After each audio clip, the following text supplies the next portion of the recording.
Alright, welcome. We're doing the winning by a hair side quest.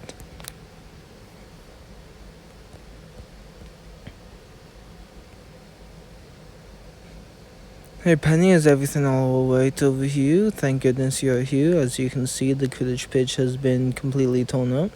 It's been riddled with holes, 43 of them to be exact. Do you have any idea of how this could have happened? It's impossible to say with 100% certainty. It's about 99.3% confident that this is the work of a little culprit right over there. The jackalope. This one seems a bit more rambunctious than Nightspur, and it has shorter antlers than Nightspur too. It's been busy digging all day and shows no signs of stopping. If things continue on like this, it's likely to disrupt our entire Quidditch season. Who knew such a adorable little creature could create so much trouble? That's precisely why I reached out to you. Murphy and I have been trying all morning, but we can't get this frisky little hare to stop digging holes. And I thought you might be able to help us. I'd be happy to help. That's an excellent point. Penny and I will give you a full play-by-play of everything we have done. You two really have tried everything you can think of to get the jackalope to stop digging holes. We tried feeding it, distracting it, even stopping the creature in its tracks with a spell or two. But every time we stop repairing the pitch, the jackalope goes right back to digging the holes. I can care for the jackalope and entertain it while you two work on the Quidditch team with the Quidditch team to fill the holes. It's settled. I'll take the cuddly little puff under my wing and try to keep it out of mischief, and hoping in the process I can figure out what's gotten it so overly energetic. Perhaps a bit of research will help you understand. That's a great idea. We'll head over to the library while you repair the pitch. I can get to know the jackalope a bit better.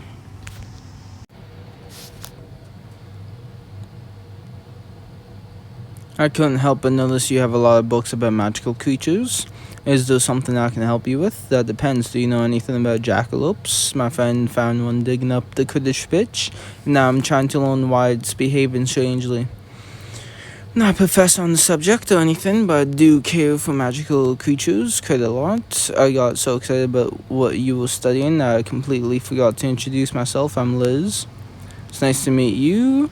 I'm Dr. Stan. I'd introduce you to my pet frog, so Ribbit Thee, but Madam Pince isn't too fond of us putting pets in the library. Then she definitely won't be happy about the jackalope that's currently hiding in my satchel.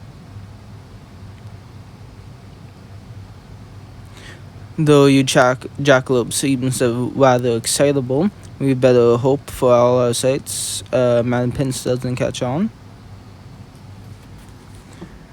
That you're hoping I won't catch up on the boat. But I may have accidentally brought the jackalope into the library. Just how gullible do you think I am? I've taken the creature under my wing and forgot that we are not supposed to bring pets in here, but only if you promise to keep your creature contained and under control.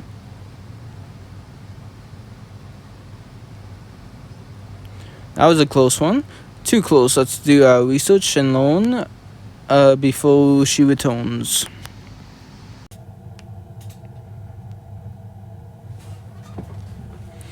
Fascinating. There are so many interesting things I have learned about jackalopes from our studies, but the most interesting thing is that I've learned today is that jackalope is clearly an adolescent. I wonder if that could have something to do with why the jackalope is acting so strange.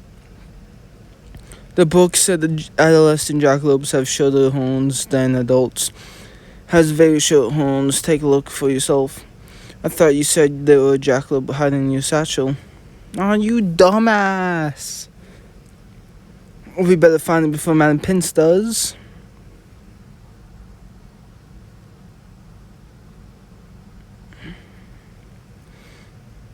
got loose. I tried my best, but the reason I came to the library in the first place was so I could learn how to keep it under control. My precious volumes will not be subjugated to wild creatures. Last thing I wanted to do was cause you any trouble.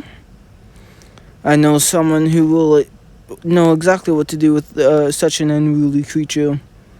Professor Kellabone, that's a great idea. If anyone can figure out why this jackalope keeps digging up the Kurdish pitch, it's him.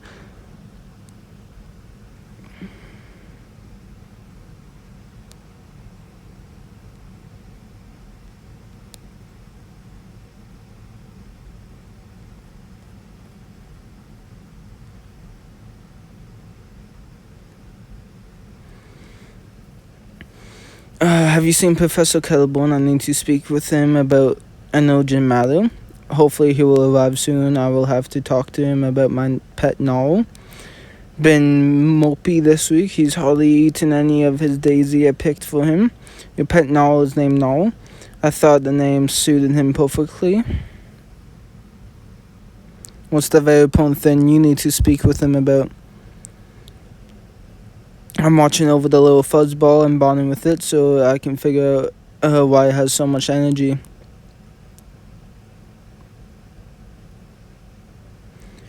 How fascinating. We're just doing some research at the library. We discovered that the jackalope is an adolescent. I was hoping you might be able to help me determine if it has something to do with his rambunctious behavior. And especially adolescent ones needs to expend far more energy than the full-grown adults. Don't get enough exercise, they get antsy, and when they get antsy, they start to get into trouble. I'm not sure Noel is in the mood to play Little Jackalope. Are you saying that the reason this antsy teenager is making so much mischief is because it needs to be getting more exercise? If you can figure out a way to tire out the jackalope, I'll stop causing so much trouble. Let's brainstorm some ideas.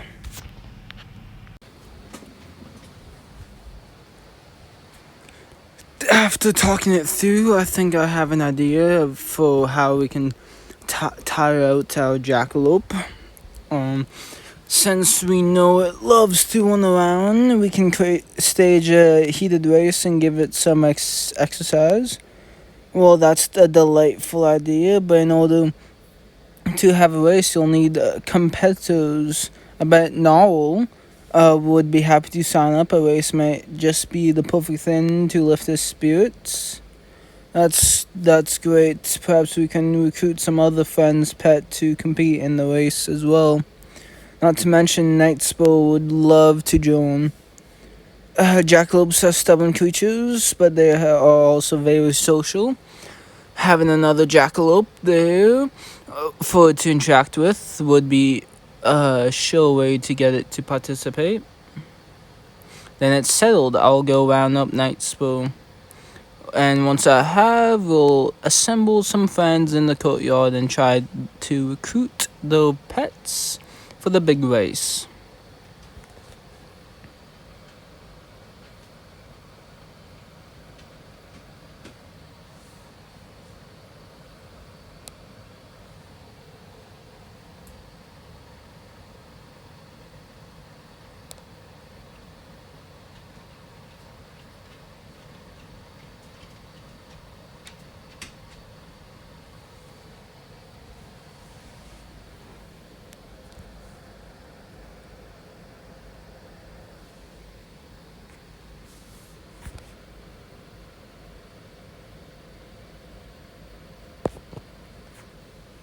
Jackalopes are adorable together. Clearly, they have both taken quite a liking to you. And to each other, too. I'm so glad they are playing nicely, and everyone seems to be getting along. I hate to interrupt the cuteness party, but do you want to tell us why you brought us all out here? I invited you all here today because we each have something in common. We are all pet owners. I have Nightspur, Bonnie has Noel. Liz has Silverbithy the frog, Pussy has Scabbers, and I have got Dennis the toad. But I'm still confused why the sudden interest in our pets.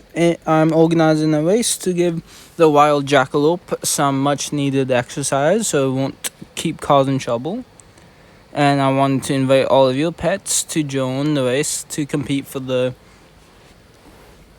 So far, I've recruited Nextwell and Noel is in too. The race is going to be the thing to lift his spirits. Would you like to sign your pets up for the race? But I'm not entirely convinced yet. Why should we allow our pets to enter the race?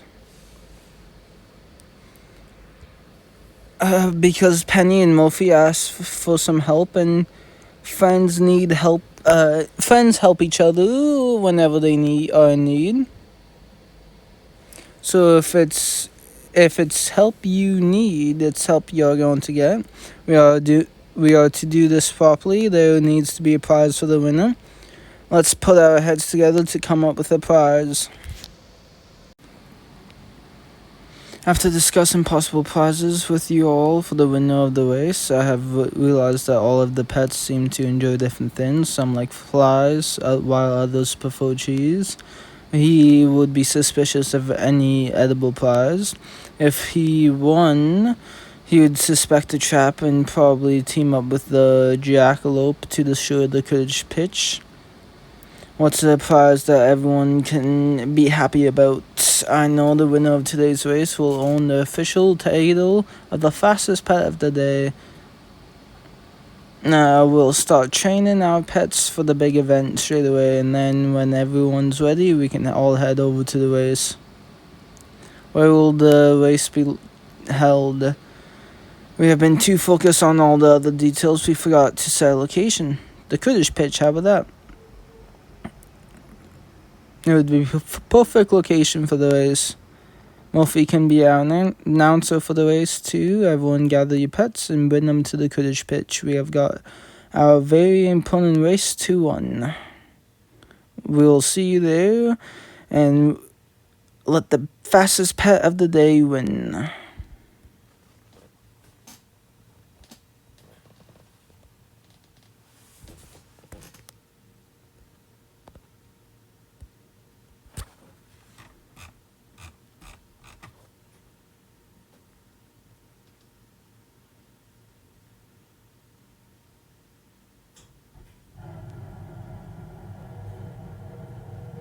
The two big race.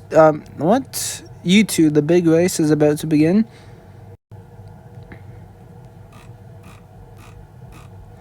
Good. Well, win or lose, hopefully this race will tire you out so you won't feel so mischievous anymore. You won't feel inclined to dig up our newly restored pitch either. There will be more time to bond with your jackalopes later, but right now Murphy is ready to start the race. Let's take your places.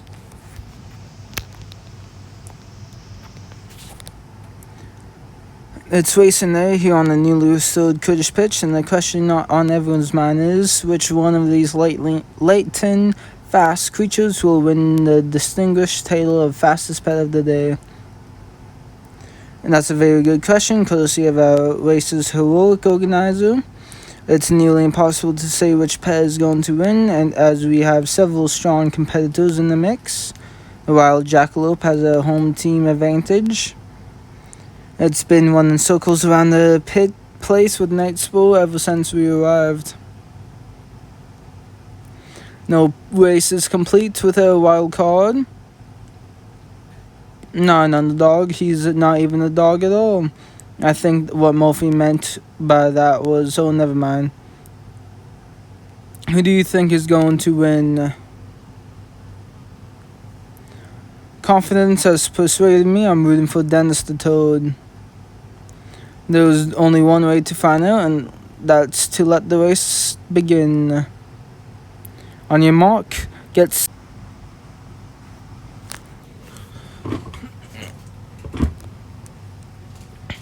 simply incredible. It appears the jackalopes have tired themselves out and fallen asleep on the pitch. The jackalope is exhausted just like we hoped it would be. Dennis and Soberthy have turned around and are headed back to Scabbles at the start line. Leaving? No!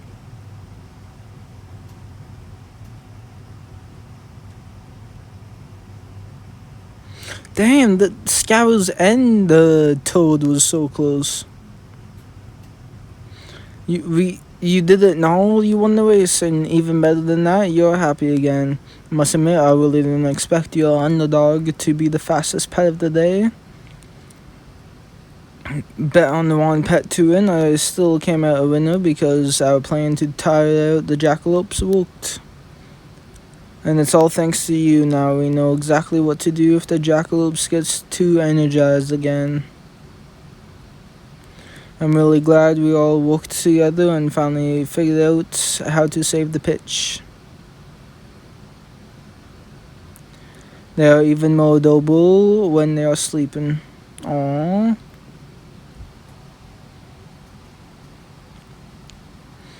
Night sport will probably be a bit more comfortable snoozing in my dormitory. After this exhausting adventure, I think we could all use a good nap. Right, so this side quest is cooking up trouble. Pitt's favorite part is burnt. What do Docker, Stan, and J. Kim know about it? We have only just got here. Besides, you never let us cook anything. I'm making sandwiches today. You are not so rotten. Polish pots and pans. All the pots and pans, there must be hundreds. Someone set Pitt's favorite pot on fire. Keep away from Pitt's until the cookware gleams. No sweating in the kitchen, stop polishing. What about the 387 pots and pans that we didn't finish polishing? We can't replace your favorite pot. What if we worked on a fun new menu item? Who doesn't enjoy sandwiches? Mixing up the menu would be exciting regardless. Who doesn't like choices? Or we could keep polishing pots. 387 isn't that many. Thanks, cooking a new menu item sounds like no fun and much work for Dr. Stan and J. Kim. So that is what Dr. Stan and J. Kim will do. Let's visit Hagrid. He'll be able to help us.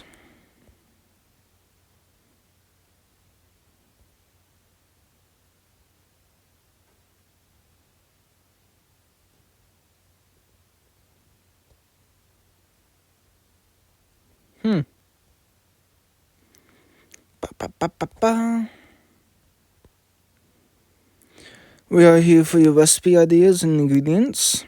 Sorry, it's just that Jay and I promised Pitts we'd quickly come up with a new menu item. What? You have been kind enough to cook for me. How would you feel about teaching us one of your recipes? We won't call you Professor Hagrid if that would help. Let's get started. Thank you, that was an excellent lesson, but the treacle is the only ingredient we have here. I suppose we'll need to find the other ingredients. I can't wait to make treacle fudge with you. You got ingredients together, but what do we need? A little of this and a little of that. Cocoa beans are always good for something, and Tinctacular sap for fudge. That doesn't sound quite right to me. If I were you, I'd start with the artifact room. Only because Pitts would never let anyone take his sink. What? Am I dyslexic? I think I am.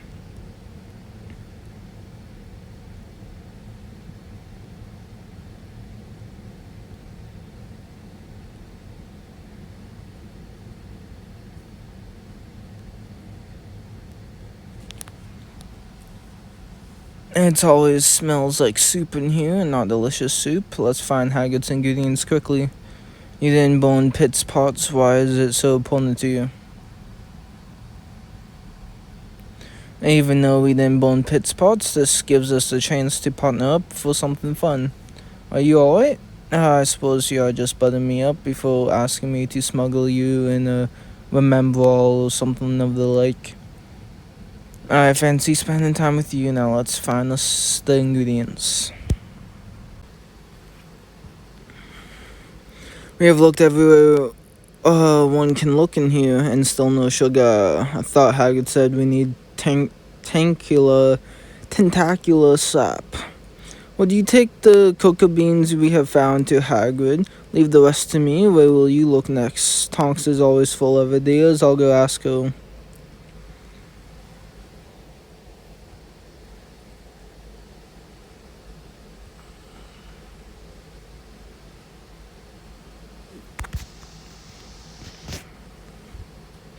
What's your special mission that I can help with? I need help collecting sap. Why, it's a very long story, but about a boat pot. I don't, unfortunately. Hagrid and Jay are waiting for me to atone with the sap for the treacle fudge. Doesn't sound very urgent. Does fudge have sap in it? Seems to think so. Let's just say my future detention depends on it going well. And have I mentioned Hagrid said it should be tentacular sap? I have a colorful history with venomous tentacula. I'm asking you because you have experience. Last year you took Spout's venomous tentacula to prank Flinch. And it backfired. I barely escaped with my life.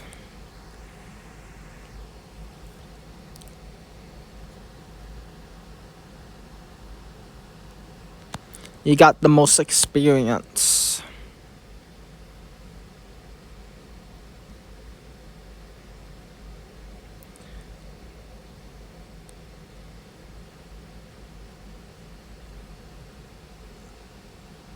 It will be an adventure.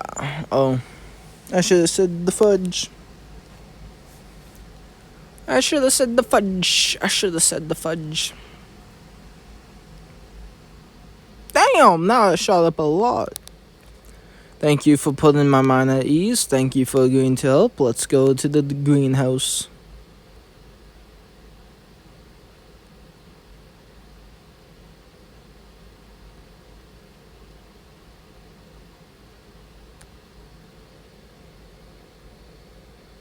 How much sap do you need to make treacle fudge? Excellent question. I don't know actually. Largest venomous tentacula. It's one I borrowed last year.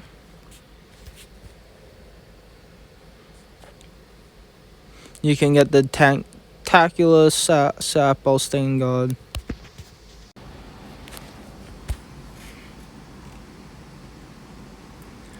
I wasn't able to get much of anything out of this plant, but what a cooperative venomous tentacula.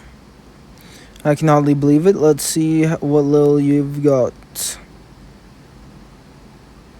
It's gotten me help. The Severin charm. But if I get it wrong, I could kill you. Then be sure to get it right. Fair enough. Defendo.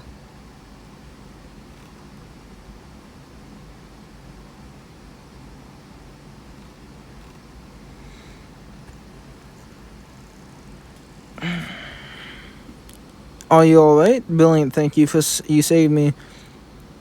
How could the plant remember that you took it to pull off a prank last year? How could it forget? I fell and tossed it into the potions classroom where it got grabbed by Snape. It was likely the most excitement the plant has ever had. Let's go get out of here before it shakes again. I'll collect sap from another plant on the way out. I've never had sappy fudge. Will sap just from just any plant do? I'll need to bring at least some ingredients to Hagrid and Jay.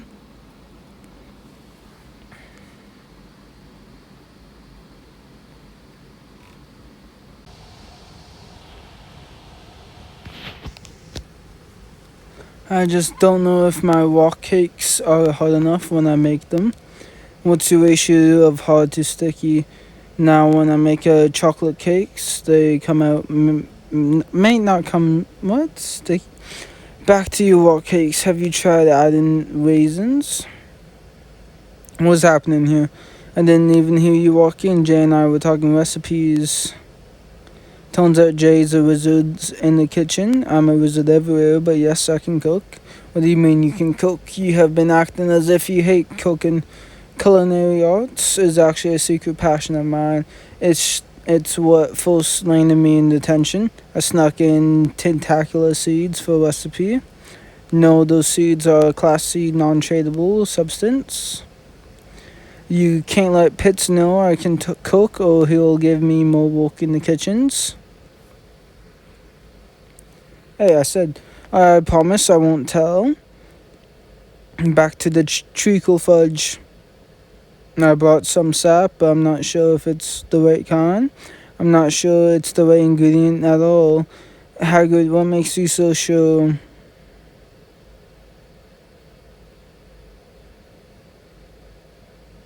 I say we make treacle fudge without sap. I feel better if we stuck to the recipe and use sap.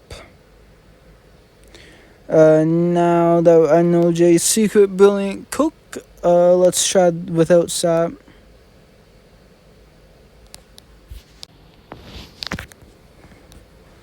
The fudge will be cool and ready to share by the time you go back to Hogwarts kitchen. Thanks for teaching us your recipe. It's been a pleasure cooking treacle fudge with both of you. It'll be a pleasure when we can finally sample it. I'll take the blame. I went with Jay's idea to leave out the sap. Well, how do you mean? Who do you think burned Pitts's pots? I couldn't tell you before without revealing my secrets. I was experimenting with a new recipe after hours. I may be a wizard in the kitchen, but I still have lots to learn. Then come and see Professor Hagrid anytime.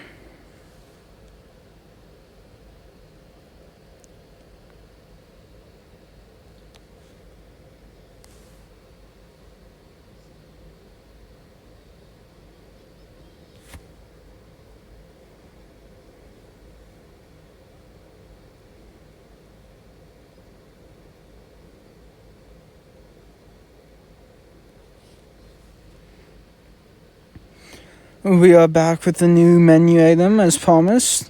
Treacle fudge. It's a dessert that pairs well with sandwiches.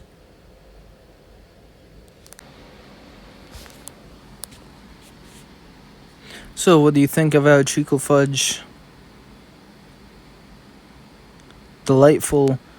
Smiling at us. He's doing something odd with his teeth, that's for certain. This is the first Pitts has smiled since Pitts' favorite part was born. It's the first we have seen you smile ever. Does this mean we can start serving treacle fudge at meals? Treacle fudge sandwiches? That would taste dreadful. You would ruin your fudge. And then Pitts won't serve you treacle fudge at all. Back to work. At least we got a smile out of Pitts. That's a big win. And we distracted Pitts from fretting over his burnt pot. I escaped being caught for burning the pot. Thank you. I've been looking for you. What brings you to the kitchen? With missing limbs.